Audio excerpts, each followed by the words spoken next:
Welcome back to my channel. Hi, how are ya? So today we are going to be talking about the perfectly motivated employee.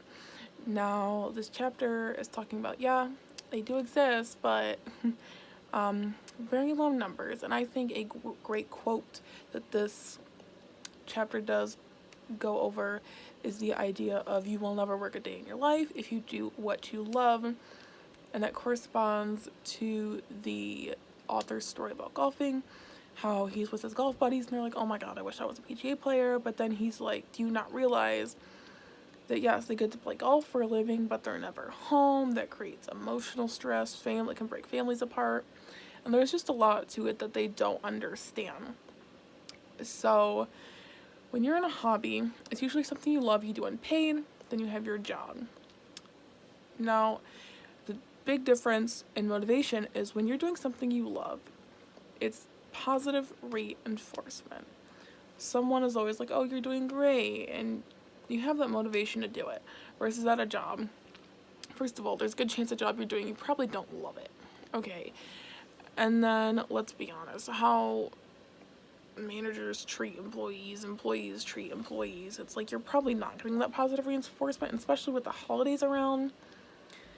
Managers are not going to take out the time to be like, oh my god, you're doing a great job. Instead, they're going to be like, and they're not even going to acknowledge it. They probably won't even know, and at the end of the day, you'll get reprimanded for something that you probably didn't even do.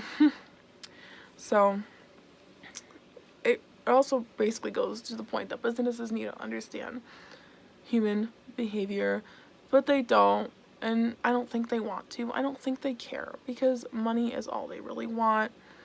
And I think a great example, especially going back to the PGA thing and that whole story, is like, you know, that I was in music school. I won a bunch of awards when I was doing it basically as a hobby. I was doing great. Then I went to college for it, and I realized it wasn't what it was for me, and I'm a competitive person. And what really, I guess, set the nail in the coffin for me not to do it is I got invited to perform at Carnegie Hall because I auditioned honestly, and instead of having a music program that was like, oh my god, gay, they were like, no, are you kidding me? And it's like punishment for auditioning. You know, there wasn't that positive reinforcement to be like, oh my god, yes, go do it. Oh my gosh, that's amazing. Oh my god, sadly that is an example that has happened in my life. And again, just going back to the quote, original thoughts, I mean, hello. Don't work a day in your life if you do what you love. But you gotta know what you love.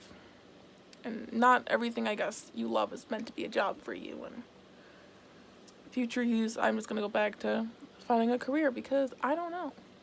I really don't. But I love this, but what can I do with it? You know what I'm saying? So, signing off.